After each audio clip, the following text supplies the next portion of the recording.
الحمد لله نحمده ونستعينه ونستغفره ونؤمن به ونتوكل عليه ونعوذ بالله من شرور أنفسنا ومن سيئات أعمالنا من يهد الله فلا مضل له ومن يضلل فلا هادي له ونشهد أن لا إله إلا الله وحده لا شريك له ونشهد أن سيدنا ومولانا محمدا عبده ورسوله صلى الله تعالى عليه وعلى آله وأصحابه وبارك وسلم تسليما كثيرا كثيرا. أما بعد فأعوذ بالله من الشيطان الرجيم. بسم الله الرحمن الرحيم. أقيموا الصلاة وآتوا الزكاة وأقرضوا الله قرضا حسنا وما تقدموا لأنفسكم من خير تجدوه عند الله هو خيرا وأعظم أجرا واستغفروا الله إن الله غفور رحيم. وقال رسول الله صلى الله عليه وسلم: إذا مات الإنسان انقطع عنه عمله إلا من ثلاثة: إلا من صدقة جارية أو علم ينتفع به أو ولد صالح يدعو له أو كما قال عليه الصلاة والسلام. معزز سامعین کرام، بزرگوں اور دوستوں، اسلام میں جہاں عبادات کی، نماز روزہ کی بہت زیادہ اہمیت ہے، وہیں پر عبادات میں انفاق فی سبیل اللہ، اللہ کے راہ میں مال خرچ کرنے کی بھی بہت زیادہ اہمیت ہے. یہی وجہ ہے کہ اللہ تبارک و تعالی نے قرآن مجید میں انداز بدل بدل کر، اسلوب بدل بدل کر اپنے راہ میں مال خرچ کرنے کا حکم دیا ہے. ابھی خطبے میں جو آیت کریمہ تلاوت کی گئی، اس میں اللہ تبارک و تعالی نے فرمایا: اقیموا الصلاة وآتوا الزکاة واقرضوا اللہ قرضا حسنا، کہ نماز قائم کرو، زکوٰۃ ادا کرو، اور اے مسلمانوں اللہ کو قرض حسنا دو. اس آیت میں اللہ پاک اپنے بندوں سے قرض مانگ رہے ہیں. بھلا بتائیے اللہ کو قرض کی کیا ضرورت ہے؟ وہ سارے خزانوں کا مالک ہے. اللہ تبارک و تعالیٰ کے اس انداز بیان پر قربان جائیے کہ اللہ تعالیٰ فرما رہے ہیں کہ تم مجھے قرض دو، لیکن میرے اپنے لیے نہیں، میرے نادار بندوں کے واسطے، میرے غریب بندوں کے واسطے، میرے مسکین اور یتیم بندوں کے واسطے. تم ان کے پاس جمع کرا دو، تجدوہ عند اللہ، اور اسے اللہ کے پاس سے لے لینا. اور اللہ کے پاس پھر کیا ملنے والا ہے؟ وہ عظیم اجر ہے جس کو اللہ تعالیٰ نے بیان فرمایا: مثل الذین ينفقون اموالهم فی سبیل اللہ كمثل حبة انبتت 7 سنابل فی کل سنبلة 100 حبة، کہ جو لوگ اللہ کی راہ میں مال خرچ کرتے ہیں، ان کے خرچ کرنے کی مثال ایسے ہے جیسے کہ ایک کسان نے زمین کے اندر ایک دانہ ڈالا تو اس سے ایک پودا نکلا، اور پھر اس کے اندر 7 بالیاں نکلی، ہر بالی کے اندر 100 دانے ہیں. گویا کہ ایک دانے سے کسان کو 700 دانے مل رہے ہیں. تو ایک مومن کے اخلاص کے ساتھ اللہ کے راہ میں مال خرچ کرنے کی یہی فضیلت ہے کہ 1 روپیہ خرچ کرنے پر کم سے کم 700 روپے خرچ کرنے کا ثواب ہے. آگے اللہ نے بیان فرمایا: واللہ یضاعف لمن یشاء، اور اللہ جس کے لیے چاہے کئی گنا بڑھا دیتا ہے. اور اللہ تعالیٰ نے حکم دیا: یا ایھا الذین آمنوا انفقوا مما رزقناکم، اے ایمان والو خرچ کرو اس مال میں سے جو ہم نے تمہیں دیا ہے. اور ایک جگہ پر فرمایا: یا ایھا الذین آمنوا انفقوا من طیبات ما کسبتم، کہ ایمان والو جو تم کما رہے ہو اس میں سے پاکیزہ مال خرچ کرو. اور ایک موقع پر اللہ تعالیٰ فرما رہے ہیں، صحابہ نے پوچھا: یسألونک ماذا ينفقون کہ لوگ آپ سے پوچھتے ہیں کہ کیا خرچ کریں، قل العفو کہہ دیجئے کہ جو تمہاری ضرورت سے بچ جائے وہ خرچ کر ڈالو۔ اور یہ صرف زبانی جمع خرچ نہیں تھا بلکہ لوگوں نے کر کے دکھلایا۔ تبوک کے موقع پر حضرت ابوبکر صدیق رضی اللہ عنہ نے اپنا پورا مال اللہ کے رسول صلی اللہ علیہ وسلم کے سامنے پیش کیا۔ حضرت عمر رضی اللہ عنہ نے آدھا مال پیش کیا۔ حضرت عثمان رضی اللہ تعالی عنہ نے لشکر کے بہت بڑے حصے کی کفالت کی ذمہ داری لے لی۔ تو غرض یہ کہ الگ الگ انداز میں خرچ کرنے کی عظمت اور فضیلت قرآن مجید کے اندر بیان کی گئی، اور نبی کریم صلی اللہ علیہ وسلم نے بھی اس کے فضائل کو بیان فرمایا۔ حدیث مبارکہ میں اللہ کے رسول صلی اللہ علیہ وسلم نے ارشاد فرمایا، اذا مات الانسان انقطع عنہ عملہ، کہ جب انسان کی موت آ جاتی ہے وہ اس دنیا سے چلا جاتا ہے، اعمال کا دروازہ بند ہو گیا، کیونکہ اب قوت نہیں ہے، جان نہیں ہے، تو کوئی عمل نہیں کر سکتا کہ جس عمل کا اسے ثواب ملے۔ لیکن اللہ کے رسول صلی اللہ علیہ وسلم فرمانے الا من ثلاثہ، کہ مرنے کے بعد بھی 3 چیزوں کا ثواب اسے ملتا رہتا ہے اگر زندگی میں اس نے وہ اعمال کیے ہیں۔ پہلی چیز بیان فرمائی، الا من صدقۃ جاریہ، اپنی زندگی میں کوئی صدقہ جاریہ کر کے گیا ہے، کوئی مسجد بنوا دی تھی، کوئی مدرسہ بنوا دیا تھا، کہیں بورنگ لگوا دی تھی، کہیں کنواں کھدوا دیا تھا، کہیں یتیم خانہ بنوا دیا تھا، مسافر خانہ بنوا دیا تھا، یعنی کسی بھی انداز میں کوئی صدقہ جاریہ کر کے گیا ہے۔ انسان مر گیا، انتقال ہو گیا، خود کچھ نہیں کر رہا ہے لیکن نام اعمال میں نیکیاں لکھی جا رہی ہیں۔ اور دوسری چیز فرمائی، او علم ينتفع به، کوئی علم اپنی زندگی میں چھوڑ کر گیا ہے جس سے فائدہ اٹھایا جا رہا ہے۔ مثال کے طور پر مدرسوں میں مکاتب کے اندر دینی کتابیں رکھوا دی، قرآن مجید کو کہیں پر رکھوا دیا، یا خود حافظ تھا، عالم تھا، کسی اور کو حافظ بنا دیا، عالم بنا دیا، پھر انہوں نے کچھ اور لوگوں کو بنا دیا، یہ سلسلہ چلتا رہا تو انسان مر بھی جائے گا لیکن اس کے نام اعمال میں نیکیاں لکھی جاتی رہیں گی۔ اور تیسری چیز بیان فرمائی، او ولد صالح یدعو لہ،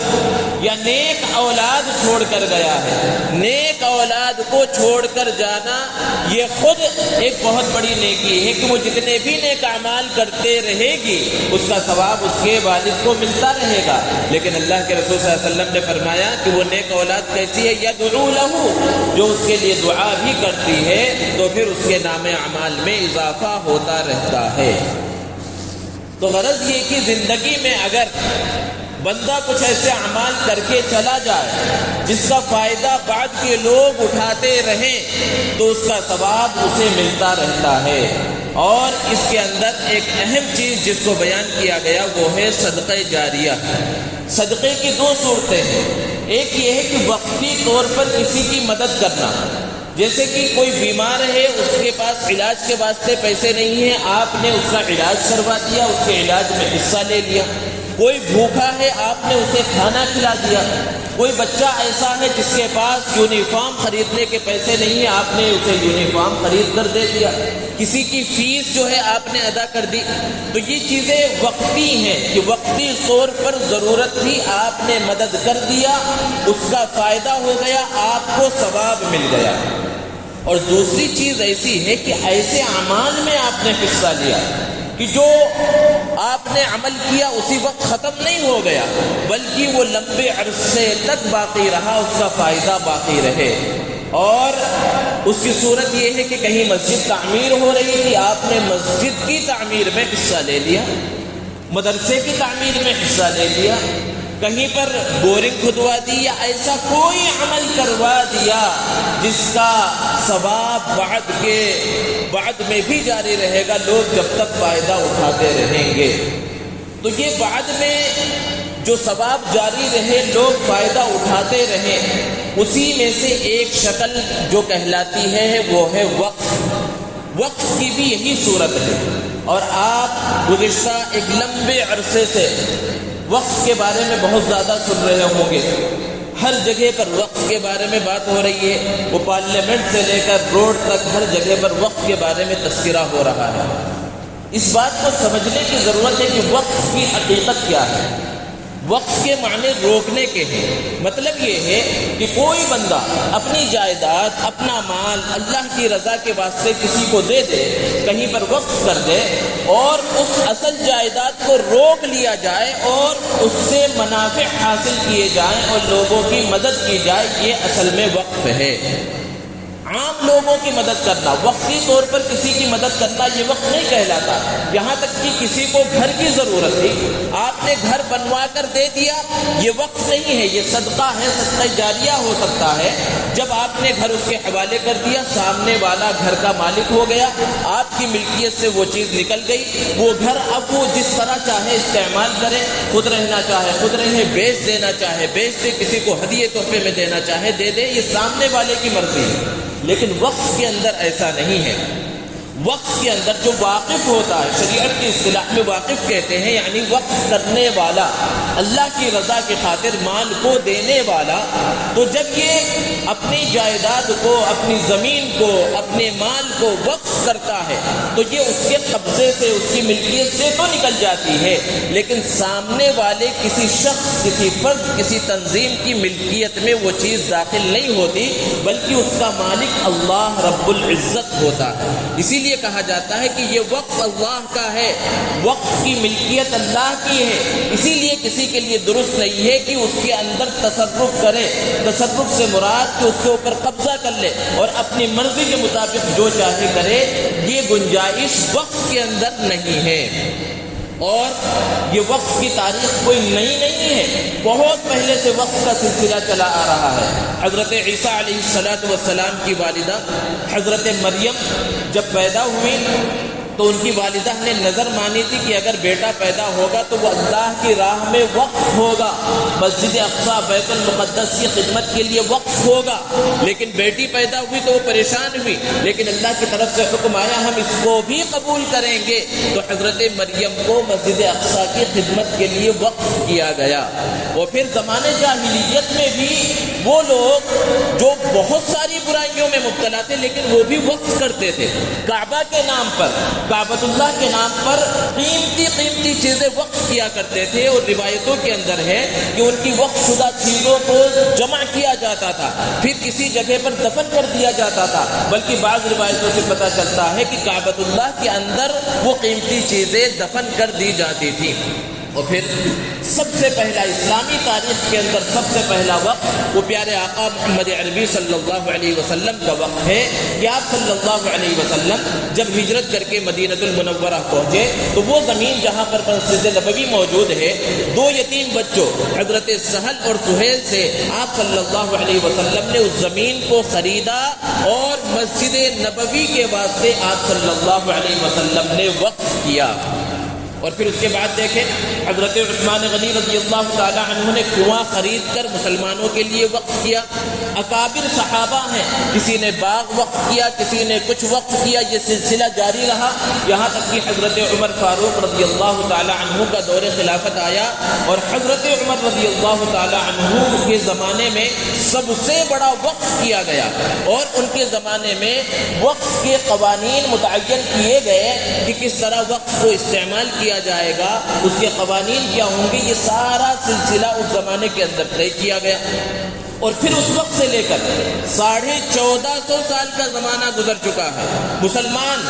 پوری دنیا کے اندر انہوں نے اپنی جائیدادیں وقف کی اللہ کی رضا کی خاطر، اپنی زمینوں کو وقف کیا، اپنے مال کو انہوں نے وقف کیا، اور یہ سلسلہ چلتا رہا، اور اس وقف کی زمینوں سے، جائیدادوں سے، مالوں سے مسلمان پورے زمانے کے اندر فائدہ اٹھاتے رہے۔ یہ پوری وقف کی ایک لمبی تاریخ ہے۔ اور پھر پوری دنیا کو چھوڑ کر آپ ہندوستان کی تاریخ کا جائزہ لیں تو تقریباً 1000 سال تک مسلمان اس ملک کے اوپر حکمراں رہے ہیں۔ 1000 سال تک مسلمانوں کی حکومت تھی۔ پھر انگریزوں کے زمانے میں بھی بہت سے علاقوں میں مسلمان حاکم تھے، انگریزوں کے موجود رہتے ہوئے اس 1000 سال کے عرصے میں انہوں نے اسلام کی تبلیغ کوئی بہت زیادہ نہیں کی، اسلام کی اشاعت کے اندر بہت زیادہ حصہ نہیں ڈالا، لیکن انہوں نے لاکھوں ایکڑ زمینیں اور جائیداد ہندوستان کے اندر وقف کی، ایسی عمارتیں بنوائی کہ سینکڑوں سال گزرنے کے باوجود آج وہ موجود ہے اور ان سے ہندوستان کی پہچان ہوتی ہے۔ یہ مسلمان حکمرانوں کا کارنامہ ہے۔ اور پھر جو زمینیں وقف کی گئی، کہیں مسجدوں کے نام پر، کہیں مدرسوں کے نام پر، کہیں قبرستانوں کے نام پر، کہیں درگاہوں کے نام پر، کہیں مزاروں کے نام پر، کہیں عیدگاہوں کے نام پر، یعنی الگ الگ علاقوں میں، الگ الگ صوبوں میں، الگ الگ ریاستوں میں، الگ الگ حکمرانوں نے اور عام مسلمانوں نے ہزاروں ایکڑ زمینیں وقف کی، اور پھر وہ وقف کا سلسلہ اسی طرح چلتا رہا۔ وقف کی حفاظت کس طرح کی جائے، اس کے بارے میں انگریزوں کے زمانے تک کوئی خاص قانون نہیں تھا۔ جب ہندوستان آزاد ہوا تو آزادی کے وقت تک بھی کوئی خاص قانون کہ جو حکومت کا قانون ہے، وقف کی حفاظت کے واسطے کوئی قانون موجود نہیں تھا، بلکہ 1937 کا جو ایکٹ چلا آ رہا تھا اسی کے مطابق وقف کے اندر عمل کیا جا رہا تھا۔ سب سے پہلی مرتبہ آزاد ہندوستان کے اندر 1954 کے اندر ایک قانون بنایا گیا، لیکن اس قانون کے اندر اتنی مضبوطی نہیں تھی جس سے اچھی طرح وقف کی حفاظت کی جا سکے۔ پھر 1984 کے اندر ایک اور مرتبہ اور قانون سازی کی گئی، لیکن اس کے اندر بھی اتنی مضبوطی نہیں تھی جس سے وقف کا اچھی طرح سے تحفظ ہو۔ پھر اور ایک قانون 1994 اور 95 کے اندر بنا، جس کے اندر بہت ساری شقوں کو داخل کیا گیا اور وقف کے کس طرح سے حفاظت ہو اور کس طرح اس پر عمل آوری ہو، اس سلسلے میں ہندوستان کے اندر 1995 کے اندر ایک قانون بنا، اور اسی قانون کے اعتبار سے عمل آوری چلی آ رہی تھی وقف بورڈ جتنے موجود ہیں ان کے اندر اور پورے ہندوستان کے اندر وقف کی زمینوں میں۔ پھر 2010 آتا ہے اور جمعہ کا دن ہے، پارلیمنٹ کے اندر بحث چل رہی ہے، اور اچانک بالکل جمعہ کے وقت میں آنن فانن ایک قانون وقف کے بارے میں پاس کر لیا جاتا ہے۔ اچانک اس بل کو پیش کیا جاتا ہے اور وہ پاس ہو جاتا ہے، اور اس قانون کے اندر بہت سی چیزیں ایسی داخل کی گئی جس سے وقف کو خطرہ لاحق ہو گیا۔ تو اس وقت کے قائدین اور علماء نے مل بیٹھ کر یہ فیصلہ کیا اور حکومت کو یہ مجبور کیا کہ اس قانون کو ختم کیا جائے اور نئے انداز میں قانون کو بنایا جائے جس سے وقف کا تحفظ ہو سکے۔ تو پھر 2013 کے اندر ایک نیا قانون وقف کے تحفظ کے سلسلے میں پاس کیا گیا، اور 2013 کے اندر جو وقف کے قانون پاس ہوا اس کے اندر قوانین اور شقیں تقریباً اس انداز میں داخل کی گئیں کہ جس سے وقف کا تحفظ ہو سکے۔ اور پھر اس کے بعد 2013 سے اب تک 12 سال کا عرصہ گزر چکا ہے۔ ایک سال سابقہ حکومت کا تھا اور پھر تقریباً 12 سال موجودہ حکومت کے تھے کہ 2013 کا جو قانون تھا اسی کے مطابق عمل آوری چلی آ رہی تھی، لیکن پھر اس کے بعد آہستہ آہستہ وقف کے بارے میں باتیں اٹھنا شروع ہوئی، اور آپ جانتے ہیں گزشتہ چند مہینوں سے اس سلسلے کے اندر بہت محنت کی جا رہی تھی، اور پھر پہلے چند مہینوں پہلے اس بل کو وقف ترمیمی بل جو کہا جاتا ہے، یعنی 2013 کا جو قانون ہے یا اس سے پہلے 1994-95 کا جو قانون ہے، اس کے اندر 40 ترمیمیں یعنی 40 بدلاؤ کا ایک بل پارلیمنٹ کے اندر پیش کیا گیا تھا۔ اور آپ جانتے ہیں کہ اس وقت مضبوط اپوزیشن کی آواز اٹھانے کی وجہ سے، مسلمان قائدین ممبران پارلیمنٹ کی آواز اٹھانے کی وجہ سے اچانک تو بل پاس نہیں ہوا، لیکن جوائنٹ ایکشن کمیٹی کے پاس اس کو بھیج دیا گیا، اور اسی وقت کہا گیا تھا کہ خطرہ ٹلا نہیں ہے۔ اور پھر اس کے چند مہینوں کے بعد ابھی حالیہ آپ جانتے ہیں کہ پارلیمنٹ کے اندر، لوک سبھا میں بھی اور راجیہ سبھا کے اندر بھی اس بل کو پاس کرا لیا گیا ہے، اور اس کے اندر جو ترامیم حکومت چاہتی تھی وہ ترمیم ہو گئی اور بل پاس بھی ہو گیا۔ مسلمانوں کا ایک بہت بڑا طبقہ ایسا ہے، 80-85% مسلمان ایسے ہیں جنہیں ایسا محسوس ہوتا ہے کہ اس سے کوئی فرق نہیں پڑ رہا، بلکہ بعض تو ایسے ہیں جو کہتے ہیں کہ بھائی وقف بل نہیں آیا تھا، وقف کی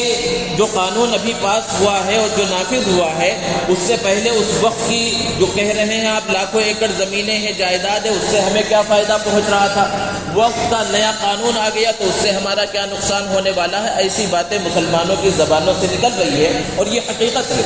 آپ اگر غور کریں کہ کہا جاتا ہے تقریباً 6 لاکھ سے زائد ایکڑ زمینیں پورے ہندوستان کے اندر وقف کی موجود ہیں، ان وقف کی زمینوں سے براہ راست عام مسلمانوں کو کوئی فائدہ نہیں ہو رہا ہے۔ اور بعض صوبوں کے اندر کبھی کبھی ایسے آفیسر آئے جنہوں نے یہ کوشش کی کہ صحیح انداز میں وقف کا تحفظ ہو سکے اور وقف کے ذریعے مسلمانوں کی فلاح و بہبود ہو سکے اور وقف کے اوپر کہیں پر کوئی قبضہ نہ کر سکے، تو ایسے آفیسروں کو سائیڈ لائن کر دیا گیا، ان کی نوکری یا تو ختم کر دی گئی یا ان کا تبادلہ کر دیا گیا۔ یہ پوری ہندوستان کی تاریخ ہے، کسی اچھے آفیسر کو وقف بورڈ کے اندر باقی رہنے نہیں دیا گیا عموماً تمام صوبوں کے اندر۔ اور پھر وقف کا حل کیا ہے کہ وقف کی زمینیں ایسی اہم جگہوں پر موجود ہیں کہ ان کا کرایہ موجودہ زمانے میں لاکھوں کے اندر آتا ہے، لیکن وہاں پر جو دکانیں موجود ہیں آپ دیکھیں تو رجسٹروں کے اندر کہیں 100 روپے کہیں 500 روپے اس کا کرایہ لکھا ہوا ہے۔ اور اس انداز میں بہت سی خرابیاں ہیں، اور جتنی لاکھوں ایکڑ میں زمینیں وقف کی جو موجود ہیں، ابھی اس بل کے آنے سے پہلے اس میں سے ایک بڑے حصے پر پہلے قبضہ ہو چکا، کہیں پر بڑی بڑی عمارتیں بن چکی، کہیں پر بڑے بڑے ہوٹل بن چکے، اور بعض جگہیں وہ ہیں جہاں پر خود حکومت کی آفیسیں موجود ہیں۔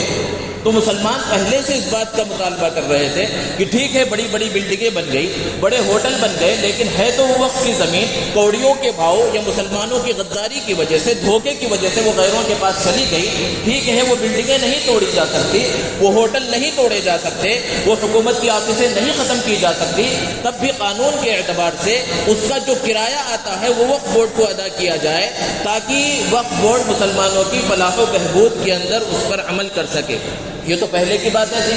لیکن اب جو قانون آ گیا ہے اس قانون کے اندر تو جو تبدیلیاں کی گئی ہیں، اس سے جو موجودہ وقف کی زمینیں ہیں جس پر قبضہ نہیں ہوا ہے اس کے اوپر ہی خطرہ منڈلا رہا ہے، اور حکومت اس کے اوپر شکنجہ کسنے جا رہی ہے۔ کس انداز میں ترمیمیں کی گئی ہیں، بہت سی باریکیاں ہیں، بہت بڑا قانون ہے، لیکن اس کے اندر وقف کا جو پہلے کا قانون موجود ہے 1995 کا یا پھر 2013 کا، اس کے اندر یہ بات لکھی ہوئی ہے کہ کوئی زمین اگر اس انداز میں مشہور ہو کہ یہ وقف کی زمین ہے اور اس کے اندر مسجد بنی ہوئی ہے، مدرسہ بنا ہوا ہے، یا قبرستان موجود ہے، یا مزار موجود ہے، یا درگاہ موجود ہے، یا عیدگاہ موجود ہے، اور پہلے سے چلا آ رہا ہے، تو اگرچہ اس کے کاغذات صحیح انداز میں موجود نہ ہو لیکن اس کو وقف کی زمین مانا جائے گا۔ وقف بائی یوزر ایک قانون اس کے اندر موجود تھا۔ اب اس قانون کے اندر یہ تبدیلی کی گئی ہے، ترمیم کی گئی ہے کہ اگر اس کاغذات صحیح نہیں ہوں گے یا اس کے اندر کوئی لڑائی جھگڑا ہوگا تو اس کے اوپر قبضہ کر لیا جائے گا۔ اسی طرح ایک قانون ہے لمیٹیشن ایکٹ، جس کا مطلب یہ ہے یعنی عام لوگوں کی جائیدادوں پر اگر کوئی شخص مسلسل 12 سال سے قابض ہے، یعنی کوئی زمین کسی دوسرے آدمی کی ہے اور کسی نے اگر اس پر قبضہ کر رکھا ہے اور 12 سال مسلسل قابض رہا، تو یہ جو قبضہ کرنے والا ہے اسی کی ملکیت کو تسلیم کر لیا جائے گا، جس کی زمین ہے اس کی ملکیت نہیں مانی جائے گی۔ ایک عام ہندوستان کا قانون ہے، لیکن 1995 کے ایکٹ میں اور 2013 کے اندر جو قانون پاس ہوا اس کے اندر یہ لکھا ہوا ہے کہ وقف کی زمینیں اس سے الگ ہیں، یعنی وقف کی زمینوں پر 12 سال یا کوئی 50 سال سے بھی قبضہ کیے ہوئے ہیں تب بھی اس کے خلاف قانونی اعتبار سے مقدمہ دائر کر کے وقف کی زمین کو وقف بورڈ دوبارہ حاصل کر سکتا ہے۔ یہ قانون میں لکھا ہوا تھا پہلے کے قوانین میں، اب جو قانون پاس ہوا ہے اس کے اندر اس ایکٹ کو ختم کر دیا گیا ہے۔ اس کا مطلب یہ ہے کہ اگر اب سے پہلے حکومت نے اس زمین پر قبضہ کر لیا ہے یا کسی نے قبضہ کر کے کچھ بھی بنا لیا ہے اور 12 سال گویا کہ گزر گئے، تو وہ زمین اب دوبارہ وقف بورڈ کو حاصل نہیں ہو سکتی۔ اس قانون سے ایک یہ نقصان ہو رہا ہے کہ اس سے ہزاروں ایکڑ وقف کی زمینیں یوں ہی چلی جائیں گی، جبکہ جو ہندو وقف ہے یا سکھ وقف ہے یا بدھ مت کا جو وقف ہے اس کے اندر ابھی بھی یہ قانون موجود ہے۔ یہ امتیازی سلوک مسلمانوں کے وقف کے ساتھ کیا جا رہا ہے۔ اسی طرح کے آپ جانتے ہیں کہ وقف یہ خالص اسلام کا مسئلہ ہے، خالص مسلمانوں کا مسئلہ ہے، اور آپ سن چکے کہ وقف کی ملکیت یہ اللہ کی ملکیت ہے، تو یہ ساری چیزیں مسلمانوں کی ہے، تو اس کے اندر جو ذمہ دار ہونا چاہیے وہ مسلمان ہونا چاہیے۔ اور پہلے سے یہی سلسلہ چلا آ رہا ہے کہ وقف بورڈ کے اندر چیئرمین ہوگا یا جو بھی ہوگا وہ مسلمان ہوگا، اکا دکا غیر مسلموں کو شامل ہونے کی اجازت تھی۔ لیکن اب جو قانون آیا ہے اس کے اندر یہ ہے کہ ہر جگہ پر کم سے کم